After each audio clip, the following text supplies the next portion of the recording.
നമ്മൾ 18-ാമത്തെ അധ്യായം സൂറത്ത് അൽ കഹ്ഫിലെ ആയത്തുകളാണ് നമ്മൾ പഠിച്ചുകൊണ്ടിരിക്കുന്നത്. ഇന്ന് നമ്മൾ പഠിക്കുന്നത് 21, 22 ആയത്തുകളാണ്. ആദ്യം ഞാനൊന്ന് ഓതാം, എല്ലാവരും ഒന്ന് ശ്രദ്ധിച്ച് കേൾക്കുക. അഊദു ബില്ലാഹി മിനശ് ശൈത്വാനിർ റജീം. ബിസ്മില്ലാഹിർ റഹ്മാനിർ റഹീം. وكذلك أعثرنا عليهم ليعلموا أن وعد الله حق وأن الساعة لا ريب فيها إذ يتنازعون بينهم أمرهم فقالوا ابنوا عليهم بنيانا ربهم أعلم بهم قال الذين غلبوا على أمرهم لنتخذن عليهم مسجدا سيقولون ثلاثة رابعهم كلبهم ويقولون خمسة سادسهم كلبهم رجما بالغيب ويقولون سبعة وثامنهم كلبهم قل ربي أعلم بعدتهم ما يعلمهم إلا قليل فلا تمار فيهم إلا مراء ظاهرا ولا تستفت فيهم منهم أحدا. 21, 22 ആയത്തുകളാണ് നമ്മൾ ഇവിടെ പാരായണം ചെയ്ത് വെച്ചിട്ടുള്ളത്. അള്ളാഹുവിൽ അഭയം തേടിയവരാണല്ലോ ഗുഹാവാസികൾ, അവരെക്കുറിച്ചാണ് പറയുന്നത്. അള്ളാഹുവിൽ അഭയം തേടിയവരെ അള്ളാഹു അത്ഭുതകരമായി രക്ഷപ്പെടുത്തിയ സംഭവങ്ങൾ പറയുന്നതോടൊപ്പം അവരെ മറ്റുള്ളവർക്ക് സന്മാർഗം ലഭിക്കുവാനുള്ള ഒരു കാരണവും കൂടെ അള്ളാഹു ആക്കി എന്നതാണ് ഇന്ന് നമ്മൾ പഠിക്കുന്ന പ്രധാനപ്പെട്ട ഒരാശയം. അത് അവർക്ക് അള്ളാഹു എല്ലാവിധത്തിലുള്ള അത്ഭുതകരമായിട്ടുള്ള സംരക്ഷണങ്ങൾ നൽകി. നമ്മൾ കണ്ടു അള്ളാഹുവിൻ്റെ ഹിക്മത്ത്, അള്ളാഹുവിൻ്റെ റഹ്മത്ത് എല്ലാം നമ്മൾ അതിലെന്ത് ചെയ്തു, വായിച്ചു.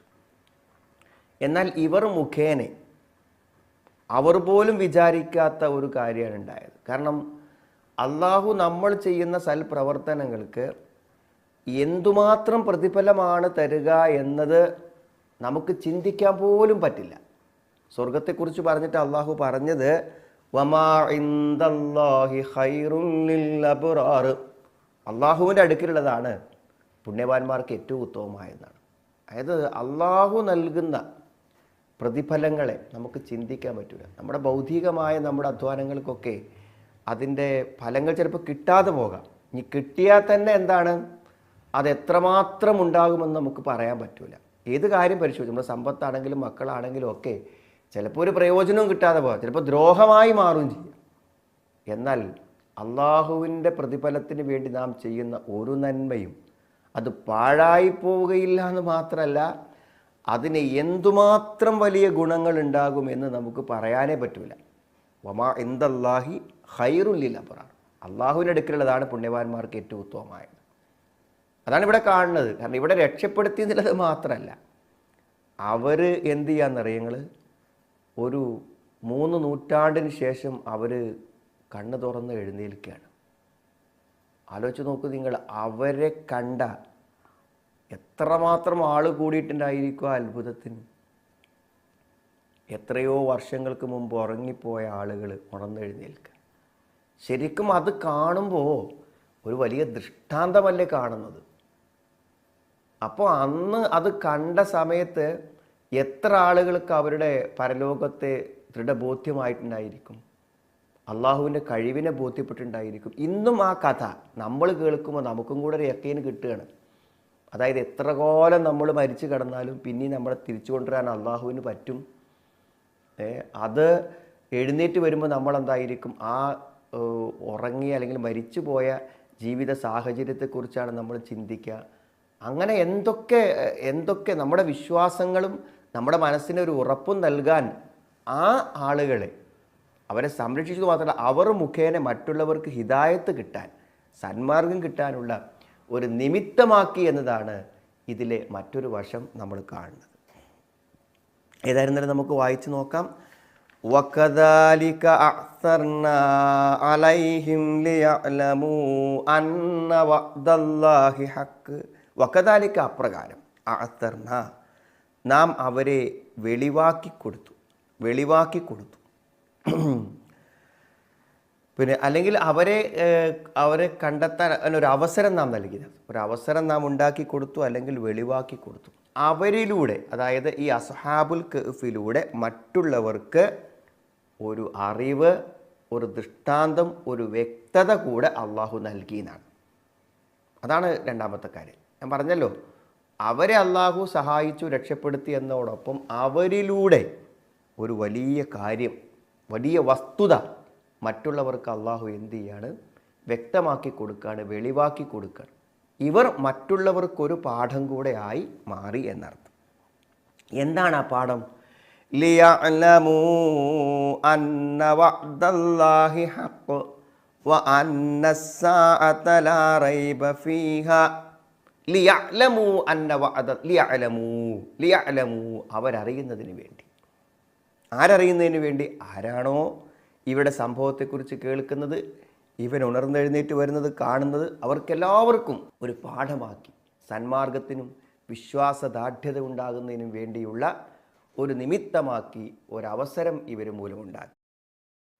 എന്താണ്? അന്ന വഅദല്ലാഹി ഹഖ്, അള്ളാഹുവിൻ്റെ വാഗ്ദത്തം സത്യമാണെന്നും, അള്ളാഹുവിൻ്റെ വാഗ്ദത്തം സത്യമാണെന്നും, വ അന്നസ്സാഅത ലാ റൈബ ഫീഹാ, അന്ത്യദിനം ഉണ്ടാകുമെന്ന കാര്യത്തിൽ യാതൊരു സന്ദേശവുമില്ല, യാതൊരു സന്ദേഹവുമില്ല, യാതൊരു സംശയവുമില്ല എന്നാണ്. ഇപ്പോൾ രണ്ട് കാര്യം ഇവിടെ പറയുന്നുണ്ട്. അസ്ഹാബുൽ കഹ്ഫിൻ്റെ 300 വർഷം കഴിഞ്ഞ് ഉണർന്നു വന്നതിലൂടെ നമുക്ക് കിട്ടുന്ന രണ്ട് ഗുണം. ഒന്ന്, അള്ളാഹുവിൻ്റെ വാഗ്ദത്തം സത്യമാണ്. ഷെയ്ഖ് സാലിഹ് ഇബ്നു ഉസൈമീൻ റഹ്മത്തുള്ളാഹി അലൈഹി തഫ്സീർ പറഞ്ഞത്, അള്ളാഹുവിൻ്റെ വാഗ്ദത്തം അല്ലെങ്കിൽ അള്ളാഹുവിൻ്റെ ഏത് വാഗ്ദത്തും ആവാം, അള്ളാഹുവിൻ്റെ ഏത് കരാറും ആകാം. അതായത് അള്ളാഹുവിൻ്റെ കരാറ് നിറവേറാൻ അള്ളാഹുവിന് അതിൻ്റെ മുന്നിൽ തടസ്സങ്ങളില്ല, നമ്മൾ മനസ്സിലാക്കണം. ഇതൊരു വലിയ പാടാണ് നമ്മളെ സംബന്ധിച്ചിടത്തോളം. അതായത് അള്ളാഹു പ്രാർത്ഥനയ്ക്ക് ഉത്തരം തരും എന്ന് പറഞ്ഞാൽ അള്ളാഹു പ്രാർത്ഥനയ്ക്ക് ഉത്തരം തരും. അത് ഇവിടുന്ന് അല്ലെങ്കിൽ പരലോകത്ത് നമുക്ക് കിട്ടും. അപ്പോൾ ഉത്തരം കിട്ടിയിട്ടില്ല എന്ന് പറയേണ്ട ഒരു അവസ്ഥ ഒരിക്കലും ഉണ്ട്. നമ്മുടെ പ്രാർത്ഥന സ്വീകരിക്കപ്പെടുന്ന പ്രാർത്ഥനയാണെങ്കിൽ ഉത്തരം കിട്ടിയിരിക്കും. അപ്പോൾ അതെങ്ങനെ സംഭവിക്കും? ഈ അസുഖം എങ്ങനെ മാറും? ആ കാര്യം എങ്ങനെ നടക്കും? അതിനിപ്പോൾ എങ്ങനെ രണ്ടാമത് ശരിയാവുക എന്നൊന്നും ചോദിക്കരുത്. കാരണം അള്ളാഹുവിൻ്റെ വാഗ്ദത്തം സത്യമാണ്. അപ്പോൾ അവരെ സഹായിക്കാൻ അന്നത്തെ ജീവിത സാഹചര്യങ്ങളിൽ ആ നാട്ടിലെ രാജാവ് പ്രതികൂലമായ ഒരു അവസ്ഥയിൽ ആ രാജ്യത്ത് അവർ സംരക്ഷിക്കപ്പെടണമെങ്കിൽ അതൊരു ഗുഹക്കുള്ളിൽ ഒളിഞ്ഞ്, അപ്പോൾ അവർക്ക് ആവശ്യങ്ങൾ ഉണ്ടാവില്ലേ, പുറത്തിറങ്ങേണ്ടി വരില്ലേ? അപ്പോൾ അതിന് അള്ളാഹു എന്ത് ചെയ്തു? ആ ഗുഹയിൽ തന്നെ അതിൻ്റെ സംവിധാനം. അവരുണർന്നിരിക്കുകയാണെങ്കിൽ എന്ത് വേണം? അവർക്ക് ഭക്ഷണവും സാഹചര്യവും വേണം. പുറത്തെങ്ങനെയെങ്കിലും അറിയും, അവർ പുറത്തിറങ്ങും. അത്ര സമയം ഒരു ഇതിനുള്ളിൽ ഒതുങ്ങിക്കഴിയാൻ പറ്റുമോ? അപ്പോൾ കണ്ടുപിടിക്കപ്പെടും. അതുകൊണ്ട് അവരെ ഉറങ്ങി. അതുകൊണ്ട് അവരെ ആരും അറിയുന്നില്ല, അവരും ആരെക്കുറിച്ചും ഒന്നും അറിയുന്നില്ല. അപ്പോൾ അതാണ് അള്ളാഹുവിൻ്റെ വാഗ്ദത്തം അവൻ നിറവേറ്റിയിരിക്കും. അതിൻ്റെ പ്രതികൂലതകൾ അവന് തടസ്സമല്ല. ഫഅാലു ലിമാ യുരീദ്, ഉദ്ദേശിച്ചത് എങ്ങനെ നടപ്പിലാക്കാൻ അള്ളാഹുവിന് കഴിയും. അങ്ങനത്തെ ഒരു അള്ളാഹുവിനാണ് ഞാൻ ചോദിക്കുന്നത്, അങ്ങനത്തെ ഒരു അള്ളാഹുവിനാണ് ഞാൻ അഭയം പ്രാപിച്ചത് എന്ന് നമ്മൾ എന്ത് ചെയ്യണം? മനസ്സിലാക്കണം. അപ്പോൾ അസ്ഹാബുൽ കഹ്ഫ് എഴുന്നേറ്റ് വരുമ്പോൾ അള്ളാഹുവിൻ്റെ വാഗ്ദത്തം അവൻ പാലിക്കും എന്നൊരു തെളിവ് നമുക്ക് ലഭിക്കുന്നു. വ അന്നസ്സാഅത ലാ റൈബ ഫീഹാ, അന്ത്യദിനം അത് സത്യമാണെന്ന കാര്യത്തിൽ എന്തില്ല? അതിലൊരു സംശയമില്ല. ധാരാളം സ്ഥലങ്ങളിൽ ഖുർആൻ ഈ ഒരു ആശയം പറയുന്നത്, അന്ത്യദിനം വന്നെത്തുക തന്നെ ചെയ്യും. ഇതുവരെ ലോകാവസാനം സംഭവിച്ചില്ല എന്നുള്ളതാണ്. ലോകാവസാനം ഉണ്ടാവില്ല എന്ന് പറയാൻ തെളിവ്. ലോകാവസാനം സംഭവിപ്പിച്ച് കാണിച്ചു തരാൻ പറ്റും, അവിടെയൊക്കെ അവസാനിച്ചില്ലേ. അതുകൊണ്ട് അതെന്ത് ചെയ്യും? നടക്കുന്നുള്ളതാണ്. വമാ ഖലഖ്നസ് സമാവാതി വൽ അർള വമാ ബൈനഹുമാ ഇല്ലാ ബിൽ ഹഖ് വ അന്നസ്സാഅത ലആതിയ, അന്ത്യദിനം വരിക തന്നെ ചെയ്യുന്നതാണ്. ആകാശഭൂമികളൊക്കെ അള്ളാഹു സൃഷ്ടിച്ചത്, അതുകൊണ്ട് അന്ത്യദിനം വരിക തന്നെ ചെയ്യുന്നതാണ്. ഇന്നസ്സാഅത ആതിയതുൻ അകാദു ഉഖ്ഫീഹാ ലിതുജ്സാ കുല്ലു നഫ്സിൻ ബിമാ തസ്ആ. തീർച്ചയായും അന്ത്യസമയം വരിക തന്നെ ചെയ്യും. ഓരോ വ്യക്തിയും താൻ പ്രയത്നിക്കുന്നതിനനുസൃതമായ പ്രതിഫലം നൽകപ്പെടാൻ വേണ്ടി ഞാനത് ഗോപ്യമാക്കി വെച്ചേക്കാം. ഇപ്പം നടന്നിട്ടില്ലെങ്കിലും ആ അന്ത്യദിനം വരും എന്ന കാര്യത്തിൽ സംശയമില്ല. وأن الساعة آتية لا ريب فيها وأن الله يبعث من في القبور. അന്ത്യദിനം വരിക തന്നെ ചെയ്യും, അതിൽ സന്ദേഹമില്ല. തീർച്ചയായും ഖബറിലുള്ളവരെ അള്ളാഹു എഴുന്നേൽപ്പിച്ചു കൊണ്ടുവരും. ഇങ്ങനെ ധാരാളം ആയത്തുകൾ വിശുദ്ധ ഖുർആനിൽ ഈ ആശയമുള്ളത് കാണാൻ പറ്റും. എന്നിട്ടോ ഇദ് യതനാസഊന ബൈനഹും അംറഹും, അവർക്കിടയിൽ എന്ത് ചെയ്തു, അവരന്യോന്യം തർക്കിച്ചു കൊണ്ടിരുന്ന സന്ദർഭം. ഇത് യതനാസഊന ബൈനഹും, അവർക്കിടയിൽ അവരന്യോന്യം തർക്കിച്ചു കൊണ്ടിരുന്ന സന്ദർഭം. അംറഹും, അവരുടെ കാര്യത്തിൽ അവർക്ക് എന്ത് ചെയ്തു, പരസ്പരം ഇവരെക്കുറിച്ചുള്ള ധാരാളം അഭിപ്രായ വ്യത്യാസങ്ങളും അഭിപ്രായ ഭിന്നതകളും അവർക്കുണ്ടായിരുന്നു. എപ്പോഴാണ് അതുണ്ടായത്? അവരെല്ലാവരും കൂടെ വന്ന് ഈ ഉണർന്നെഴുന്നേറ്റ ആളുകളെ കണ്ടതോടുകൂടെ ഇതൊരു മഹാസംഭവമാണല്ലോ, അപ്പോൾ ഇനി എന്ത് ചെയ്യണം? ഈ ഒരു വിവരം ലോകത്ത് അത്ഭുതകരമായൊരു വാർത്തയാണ്. അപ്പോൾ എന്തു വേണം? അങ്ങനെ അവർ പരസ്പരം ചോദിക്കുകയാണ്, എന്താണ് ഇനി നമ്മൾ ഇവരുടെ ഈ ഓർമ്മ അനശ്വരമായി നിൽക്കാൻ എന്തു ചെയ്യണമെന്നാണ്.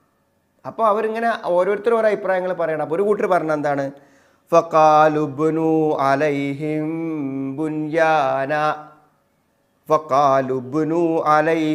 ബുൻയാന, അവർക്ക് മുകളിൽ ഒരു എടുപ്പ് നിൽക്കാം.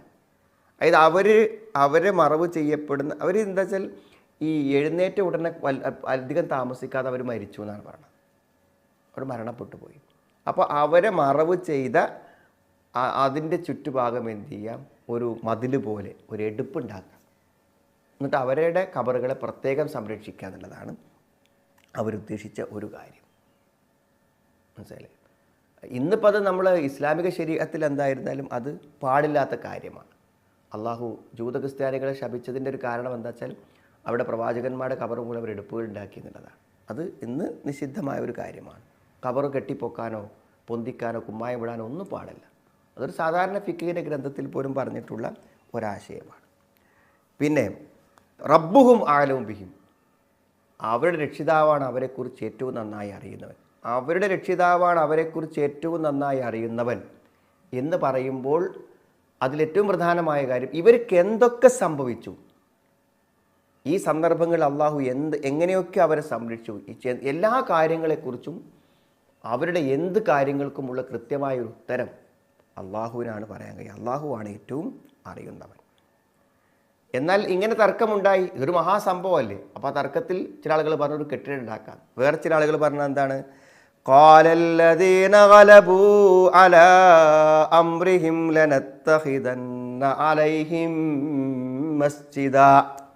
എന്നാൽ അവരിൽ പ്രാബല്യം നേടിയവർ, അതായത് അഭിപ്രായങ്ങൾ പറയുന്നതിൽ ശക്തി നേടിയ ആളുകൾ, അവർ പറഞ്ഞു ലനത്തഖിദന്ന അലൈഹിം മസ്ജിദാ, അവർക്ക് മുകളിൽ നമുക്കൊരു പള്ളി ഉണ്ടാക്കാം എന്നാണ് അവർ പറഞ്ഞത്. അള്ളാഹുവിനെ ആരാധിക്കാനുള്ളൊരു പള്ളി അവിടെ ഉണ്ടാക്കാം എന്നാണ് വേറെ ചില അഭിപ്രായപ്പെട്ടത് എന്നാണ്.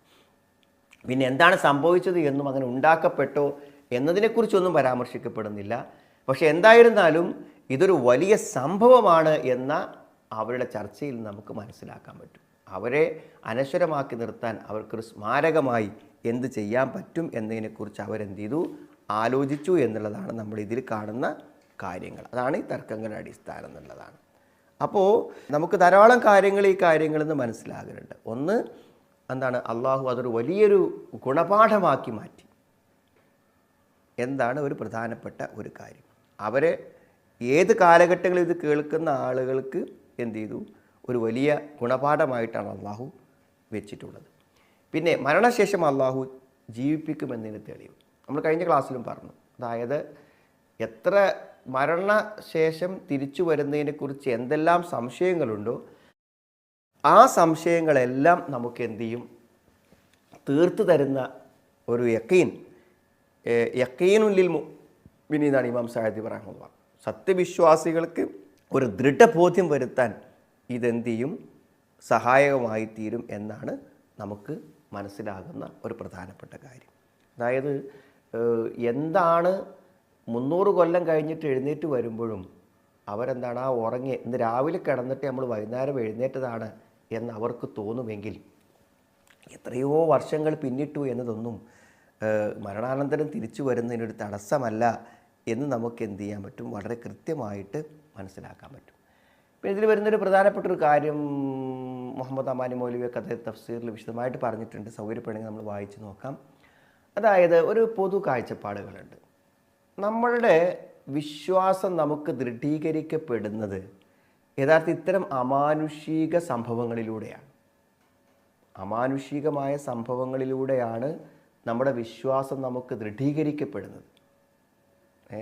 അതായത് ഇപ്പോൾ ഇബ്രാഹിം നബി അലൈഹിസ്സലാമിന് എന്ത് ചെയ്തു, പക്ഷികളെ അറുത്തിട്ട് അതിനെ പല കഷ്ണങ്ങളാക്കി വെച്ച് തിരിച്ചു വിളിക്കാൻ വേണ്ടി പറഞ്ഞില്ലേ, മരിച്ചവരെ ജീവിപ്പിക്കുന്നത് കാണിച്ചു കൊടുക്കാൻ വേണ്ടിയിട്ടാണ്. അതേമാതിരി തന്നെ നമ്മൾ നേരത്തെ ഉസൈറിൻ്റെ സംഭവം പറഞ്ഞു. അദ്ദേഹത്തെ എന്ത് ചെയ്തു വെച്ചാൽ അദ്ദേഹത്തെയും അദ്ദേഹത്തിൻ്റെ കഴുതയൊക്കെ അള്ളാഹു പുനരുജ്ജീവിപ്പിച്ച് അദ്ദേഹത്തിന് കാണിച്ചു കൊടുത്തതിൻ്റെ രൂപത്തെക്കുറിച്ച് പറഞ്ഞു. അപ്പോൾ ഇത്തരം അമാനുഷികമായ സംഭവങ്ങളെക്കുറിച്ച് പറയുമ്പോൾ എല്ലാം തൻ്റെ യുക്തിക്കും ബുദ്ധിക്കും വഴങ്ങണം എന്ന് ചിന്തിക്കുന്ന ആളുകളാണ് ഇത്തരം ചില കാര്യങ്ങൾക്ക് ചില വികലമായ വ്യാഖ്യാനങ്ങൾ നൽകും. ഈ അമാനുഷികതകളെ വിശ്വസിക്കാൻ കഴിയാത്ത ആളുകൾ, മൂസാ നബി അലൈഹി ഇസ്ലാമിൻ്റെ വടി കൊണ്ടടിച്ചപ്പോൾ കടൽ പിളർന്നു, വെള്ളം ഇങ്ങനെ കൂനയായി നിന്നു, ഇങ്ങനത്തെ ചില അസംഭവ്യമായ അസാധാരണമായ കാര്യങ്ങൾ അത്തരം ആളുകൾ പല സന്ദർഭങ്ങളിലും പിന്നെ അവിടെ പക്ഷി സംസാരിച്ചതിനെക്കുറിച്ച് സുലൈമാൻ നബി അലൈഹി ഇസ്ലാമിൻ്റെ സംഭവത്തെക്കുറിച്ച് പറയുമ്പോൾ ഇങ്ങനെയുള്ള അത്തരമൊരു അമാനുഷികമാണല്ലോ ഇതിനെയും ദുർവ്യാഖ്യാനിക്കാൻ വേണ്ടി ശ്രമിച്ചിട്ടുണ്ട്. സത്യത്തിൽ ഇവർ എന്ത് ചെയ്തിട്ടില്ല അറിയോ, ഇവർ അങ്ങനെ ഉറങ്ങി എഴുന്നേറ്റിട്ടൊന്നുമില്ല എന്നാണ്. 300 കൊല്ലം ഉറങ്ങി എഴുന്നേറ്റൊന്നും ശരിയല്ല. ഈ ആയത്തുകളിൽ നിന്ന് അങ്ങനെ മനസ്സിലാവില്ല എന്നാണ് അവർ പറയുന്നത്. അതിനവർ പറഞ്ഞ 2-3 ഘട്ടങ്ങളാണ്. ആദ്യം കുറച്ച് കാലം അവരങ്ങനെ പേടിച്ച് കഴിഞ്ഞുകൂടി. പിന്നെ ഗുഹയിലായപ്പോൾ അവർക്ക് തോന്നി ഈ ഗുഹ തന്നെയാണ് നല്ലത്. അങ്ങനെ അവരൊരു സന്യാസം പോലെ ഇവിടെ സ്വീകരിച്ചു. സന്യാസിമാർ പല രൂപത്തിലും ഇങ്ങനെ ഇരിക്കുമല്ലോ. ആ ഇരുന്നപ്പോൾ അവരെന്ത് ചെയ്തു, മറ്റ് വന്യമൃഗങ്ങളോ ആരും അങ്ങോട്ട് വരാത്തതുകൊണ്ട് ആ മരിച്ചത് ഏത് രൂപത്തിലാണോ ആ അവസ്ഥയിൽ അവരങ്ങനെ ഇരുന്നു നൂറ്റാണ്ടുകളോളം എന്നാണ് പറയുന്നത്. പിന്നെയാണ് ആളുകൾ അത് തുറന്ന് കണ്ടത്. അപ്പോൾ സാധാരണ ഒരു മനുഷ്യൻ മരിക്കും പോലെ അവർ മരിച്ചു. പിന്നെ അവരുടെ മരണശേഷം എന്ത് ചെയ്തു, അതങ്ങനെ നിലനിന്ന് കുറേ കാലം എന്നാണ് അവർ പറയുന്നത്. അപ്പോൾ തഹ്സബുഹും ഐക്കാളും വഹും റുക്കൂന്നിലിന് അവരെന്താ അർത്ഥം പറയാപ്പോൾ, അവർ ഉണർന്നവരാണെന്ന് നീ വിചാരിക്കും, പക്ഷെ അവർ ഉറങ്ങുന്നവരാണെന്നല്ല ശരിക്കും അർത്ഥം. അപ്പോൾ അവർ ജീവിച്ചിരിക്കുന്നവരാണെന്ന് നീ വിചാരിക്കും, അവർ മരിച്ചവരാണെന്ന്. അതാണ് അവരുടെ വ്യാഖ്യാനം. എങ്ങനെ ശരിയാവാനാണ് ആ കാര്യത്തെക്കുറിച്ച്? അങ്ങനെ ഒരു മരിച്ചൊരു സംഭവമാണെങ്കിൽ അത് ഇത്ര വലിയൊരു മരിച്ചുപോയ ഒരാളുടെ മൃതദേഹം വർഷങ്ങൾ കഴിഞ്ഞ് കിട്ടിയത് ഒരു മഹാസംഭവമായിട്ട് പറയേണ്ടതുള്ളൂ. അതിലെങ്ങനെയാണ് മരിച്ചവർ ജീവിക്കുന്നതിന് തെളിവുണ്ടാകുന്നത്? എങ്ങനെയാണ്? ഈ പറഞ്ഞതിനൊക്കെ വൈരുദ്ധ്യമല്ല അത്. അപ്പോൾ തന്നെ ഇത്തരം ചില ദുർവ്യാഖ്യാനങ്ങൾ അവർക്ക് മനസ്സമാധാനം കിട്ടാൻ വേണ്ടി അള്ളാഹുവിൻ്റെ ദൃഷ്ടാന്തങ്ങളിൽ വിശ്വസിക്കാനുള്ള മനസ്സിൻ്റെ ഉറപ്പില്ലായ്മ കൊണ്ട് അത്തരം വ്യാഖ്യാനങ്ങൾ നമ്മൾ ഭയപ്പെടണം. ഇവിടെ നമുക്കിപ്പോൾ എന്താ, അള്ളാഹുവിൻ്റെ കഴിവിനെക്കുറിച്ച് അറിയുന്ന നമുക്ക് അള്ളാഹു പറയുന്ന ഏത് കാര്യങ്ങളും വിശ്വസിക്കാൻ നമുക്ക് എന്തൊക്കെ എങ്ങനെയൊക്കെ ഇടങ്ങാറായിട്ട് അവർ ഒരു ഒക്കല്ലിബും ദാത്തല്ലെമിനി ദാത്ത ഷിമാദിനെ അവർ പറഞ്ഞ് അവിടെ മയ്യത്തുകളുണ്ടല്ലോ, അത് എന്ത് ചെയ്യും, കാറ്റടിച്ചിട്ട് ഇങ്ങനെ അങ്ങോട്ടും ഇങ്ങോട്ടും ഇങ്ങനെ വീഴാണ് ചെയ്തിരുന്നത് എന്നാണ് പറഞ്ഞത്. അപ്പോൾ അവർ പറഞ്ഞ എങ്ങനെ തന്നെ വൈരുദ്ധ്യല്ലേ, കാറ്റടിച്ചിട്ട് അങ്ങോട്ടും ഇങ്ങോട്ടും വീഴുകയാണെങ്കിൽ ആ മരിച്ച അവസ്ഥയിൽ തന്നെ ഇങ്ങനെ കേടുകൂടാതെ ഒരേ സമയത്ത് നിന്നതുകൊണ്ടാണ് അവിടെ അവശേഷിച്ചത് എന്ന് പറയുന്ന വാദവും അതും തമ്മിൽ യോജിച്ചു പോകും.